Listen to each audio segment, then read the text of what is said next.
आप सभी साथियों को रच शिकारा की तरफ से राम राम। हिंदुस्तान ऐसा देश हो गया है, यहाँ पे असली धर्म का ठेकेदार उसी को माना जाएगा, असली हिंदू उसी को माना जाएगा जो जय श्री राम बोलेगा। किसी मुसलमान को गालियां देगा, किसी धर्म को टारगेट करेगा। वही हिंदुत्व वाला, वही असली हिंदू को बचाने वाला, बाकी सब है नकली हिंदू। दिल्ली के झंडे वाला में 1400 साल पुराना मंदिर तोड़ दिया एक आरएसएस के ऑफिस के सामने पार्किंग बनाने के लिए। वे जो हिंदू धर्म का चोला पहन कर जो फर्जी हिंदू आंडे हैं, धर्म के जो ठेकेदार बन रहे हैं, सबके मुंह में दही जमगी। एक भी आदमी ना आया उस मंदिर के बारे में, मंदिर क्यों तोड़ रहे हो। सेम अगर कहीं किसी मस्जिद होती ना, कोई मस्जिद के नीचे कोई किसी मंदिर का एक ईंट भी लेकर आती, उड़े सारे झंडे ले पहुंच जाते। क्योंकि इनको मंदिर से मतलब नहीं, इनको दंगे कराने से मतलब है। इसके बाद अगली बात मान जाओ, बिहार में नई सरकार आई है, भारतीय जनता पार्टी की सरकार। पटना के अंदर, बिहार के अंदर दुनिया भर के मंदिर तोड़े जा रहे हैं। शिवजी बोड़ा, हनुमान, गले में बेल बांध बांध के ट्रैक्टर ते खींचे जा हैं। हिंदू तो वाले के सारे के मुंह में दही जमगी। एक भी आदमी ना बोलता भाई या तुम्हारी सरकार है तो तड़वान लाग रही हूँ मंदिर है ना, कड़ा मर गई। तुम बचाते क्यों नहीं इन चीजा ने। एक मथुरा के अंदर एक ठेके ना बंद करवानी है, ये 4-5 उपद्रवी गए थे, उनका सरकार ने मुकदमा ला दिया, बोला दारू बंद करो। दारू की पहले तो असलियत सुनो क्या है। छोटा सा हरियाणा है, हरियाणा की बात करा, पूरे हरियाणा में जो सरकार है नायब सिंह सैनी जी ने, उन्होंने ये कहा कि भाई कमाई को कैसे बढ़ाया जा, थोड़ी ही कमाई आवे है। इस तो पहले साल दारू के कारण जो सरकार कमावती वह कमावती 7000 करोड़ रुपए सालाना टर्नओवर।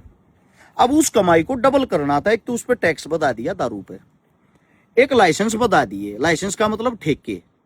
पूरे हरियाणा में 2388 यानी कि 2400 ठेका का लाइसेंस दे दिया सरकार ने। इतना लाइसेंस देने के बाद अब की बार जो सालाना कमाई अब सरकार की हो रही है वह हो रही है 14,342 करोड़ रुपए की। और इसमें से अकेला एक जिला गुरुग्राम 3875 करोड़ रुपए कमा के देता है सालाना, यानी कि 27-28% 1 लाख गुड़गामा कमा के दे दे है। अब जो गुरुग्राम है, गुरुग्राम जिसका नाम है, जो महाभारत है, जिस पर आप बिलीव करो हो, महाभारत में जो गुरु द्रोणाचार्य थे उनका जन्म बताओ हाड़ होया था गुरुग्राम में, इसलिए उनका नाम गुरुग्राम है। उस गुरु जी की भूमि पर ठेके इतने रुपये कमा के दे हैं। जिस करनाल का तुम उसका कुरुक्षेत्र का जिक्र करो हो, जहां महाभारत हुई थी, वहां की कमाई भी बड़ी अच्छी है, 7वें नंबर पर है हरियाणा में ठेके की। क्या ये धर्म से जुड़ी हुई चीजें नहीं, यहाँ ठेके बंद नहीं होने चाहिए। संपूर्ण जो हरियाणा है, हरियाणा को छोड़ दो, हम तो ये चाहते हैं संपूर्ण हिंदुस्तान के अंदर ठेके बंद हो। अब हम रील बनाकर ड्रामे करा, किसी एक ठेके के शटर का मार कर लाते और उधर ड्रामा कर दिया, दारू के ठेके ना बंद करो भाई, मंदिर के शामी खोल रहा है। ये तो पाखंड हो गया ना, क्योंकि सरकार स्वयं इन चीजों को बढ़ा रही है। सरकार की इन चीजों से इनकम कमाई आती है। उस दारू को पीता कौन है? हिंदू भी पीवे, मुसलमान भी पीवे, ब्राह्मण भी पीवे, वाल्मीकि भी पीवे, जाट भी पीवे, सब पीवे हैं। उस दारू को ही पीकर फिर ये लोग सामना आकर लाइव ज्ञान दे हैं। अजीब बात नहीं है। पहली चीज तो ये तुम्हारे हमारे में एक फर्क है। लोगों की मैं वीडियो देखने लग रहा, न्यू को हाथ का कड़ा हुआ बांध रहा है, और एक उसमें वो बांध रहा, वो भगवा लत्ते पहन रहा। पहली बात तो लत्ते नहीं थे, वो परना था, नहान जान लग रहे थे, वो परना लपेट रखा था। दूसरी बात ये है, मैं धर्म के खिलाफ हूं ही नहीं। मेरी कौन सी वीडियो जो धर्म के खिलाफ है? मैं धर्म के खिलाफ नहीं हूं। मैं हर एक मंदिर में गया हूं। तुम नहीं गए होगे इतने मंदिर में हिंदुस्तान के, जितने मंदिर अब मैं जा रहा हूं। हर एक मंदिर के अंदर गया हूं, ज्यादातर जो जितने भी फेमस मंदिर हैं। मस्जिदा में भी गया हूं, गुरुद्वारे में भी गया हूं, चर्चा में भी गया हूं, मैं सारे के गया हूं, ताकि उन चीजों से हमने कुछ ना कुछ सीखने मिल रहा है। सीधी साफ शब्दों में ये बताता हूं, मैं धर्म के खिलाफ नहीं, मैं पाखंड के खिलाफ हूं, पाखंडवादियों के खिलाफ हूं। अगर ये जो बागेश्वर वाला बाबा है, उससे तो तुम न धर्म नजर आवे उस एक आदमी ते, तो थारी आंखें में चरी, तम मंदे हो, तम मूर्ख हो, हम नहीं। यहाँ अगर तुम असली देश भगत हो तो मैं चैलेंज देता हूं भाई, वो झंडे वाला जाके वो जो मंदिर टूटा था वहां आप लोगों ने अपनी पंचायत क्यों ना जोड़ी, या फेसबुक और इस रील्स के गुंडे हो। संपूर्ण हरियाणा के अंदर साफ साफ बता दी, गुरु द्रोण तथा बड़ा कोई भी गुरु ना था, जिस महाभारत के सारे शिष्य उसके थे। उसकी जो जन्मभूमि अकेले गुड़गांव में 3875 करोड़ रुपए की दारू बिकती है। 100 करोड़ रुपया का एक ठेका बेचा हुआ है। औकात से किसी की जाकर बंद करवा दो, बंद कराने की तो दूर बीत के नहीं हाथ ला दियो, थारे ना लक हाथ देकर थारी जीप पकड़ के ना काट लिया। हम खिलाफ इस पाखंडवाद के हैं जिनके ऊपर मैं बात कर रहा हूं। असली बात जो फैक्ट के साथ होती है, उन बातों पे तुम्हारे मुंह में दही क्यों जम जाती है। किसे मुस्लिम देख कर, बेचारा अकेला देखकर, रेडी वाला देखकर, टैक्सी ड्राइवर देखो कि डाडी ने पकड़ कर मुंह कर अड़ा का थोपड़े का फोन कह दो जय श्री राम बोल, देशभगत हो गए मतलब इन बातों से। हद है यार। अब दूसरी बात, हरियाणा जिसको खेलों का हब कहा जाता है, ओलंपिक में मेडल सबसे ज्यादा देने वाला हरियाणा, हिंदुस्तान को सबसे ज्यादा खिलाड़ी देने वाला हरियाणा, कुश्ती में, कबड्डी में, किसी भी फील्ड में हरियाणा की तुलना किसी भी उससे राज्य से नहीं हो सकती। हिंदुस्तान के अंदर सबसे ज्यादा खेल यहाँ है। सबसे ज्यादा खेल यहाँ होने के बाद भी 2030 का जो कॉमनवेल्थ होगा इंडिया के अंदर, वो अहमदाबाद गुजरात में होगा, जिसका खेलों के अंदर जो योगदान है मात्र 1% रहता है। जिन्होंने आज तक ओलंपिक में, एशिया चैंपियनशिप में, वर्ल्ड चैंपियनशिप में कोई भी बड़ा प्लेयर उनकी तरफ से आज तक नहीं भेजा है। हरियाणा जो खेलों का हब रहा है, जिसको कॉमनवेल्थ की मेजबानी करनी चाहिए थी, उसको छोड़ के अहमदाबाद के अंदर मेजबानी होगी। थारे पर के कहेंगे आड़ा स्टेडियम कौन है, स्टेडियम बनाओगा कौन भाई? सरकार। अब सरकार स्टेडियम में नहीं बनाओगी, सरकार आड़ा को फैसिलिटी नहीं देगी, ये खेल कब तक चलेंगे? खेल खत्म होने लगे रहे हैं हरियाणा के अंदर तय इन्हीं बातों के कारण, क्योंकि फैसिलिटियां नहीं मिल रही। खिलाड़ी गरीब घर से बनता, अमीर घर से नहीं। हम बोलते हैं इन्हीं मुद्दों पे। अब अगर आप फैक्ट की बात करोगे तो ये सरासर जातीय है ये हरियाणा के साथ।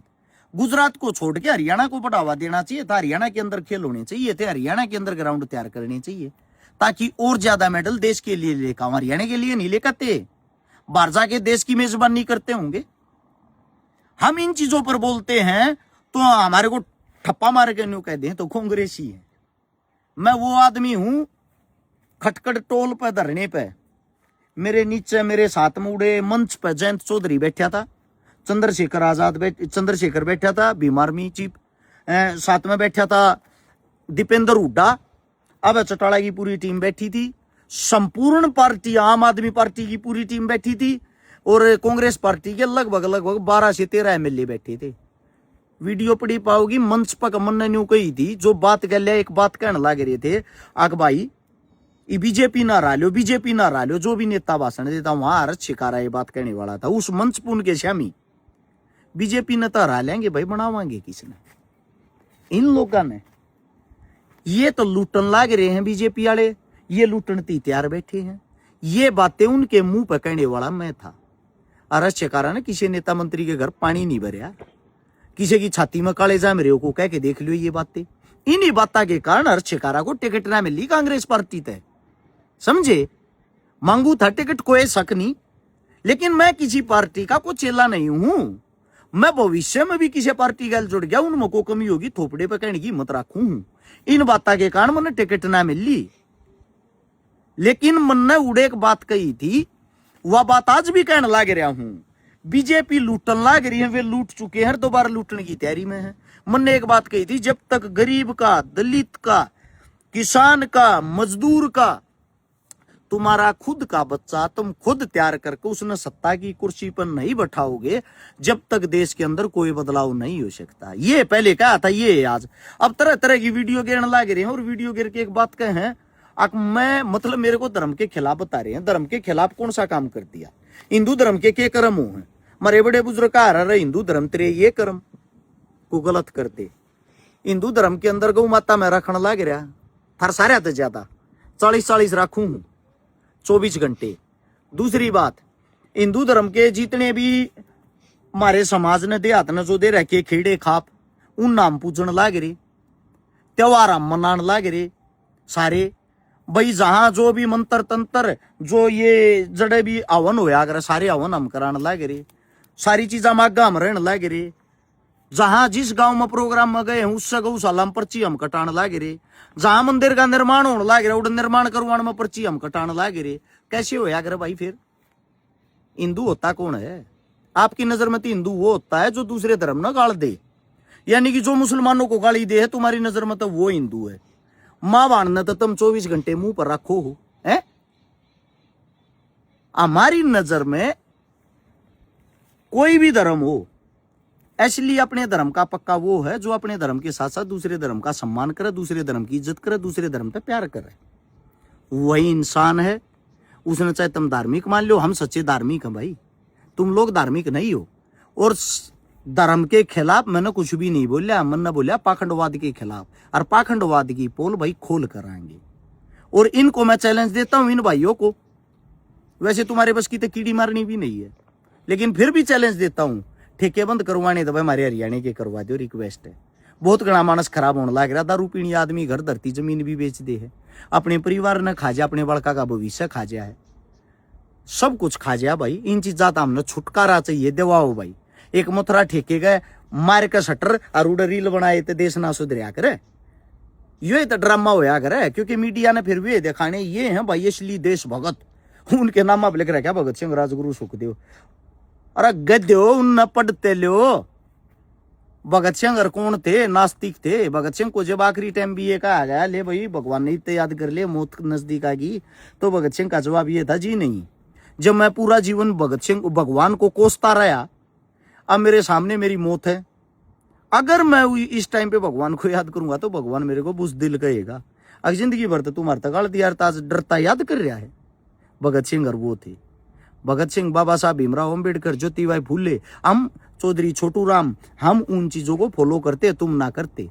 और अपने आप ना बताओ, हिंदू को छाती पीटे में जाट, को छाती पीटे में ब्राह्मण, को राजपूत। भाई साहब हम जैसे हैं हमने वैसे रहने दो हैं। दूसरा बात ये है, यो चैलेंज है भाई आप लोगों के लिए, जरूर बंद करवा के देखा। ये जो मानवा तम न सच्चे देश भगत और मंदिर आप जाको मंदिर न छटवाओ, जरा पार्किंग बढ़ाने लग रहा RSS। राम राम सारे ने।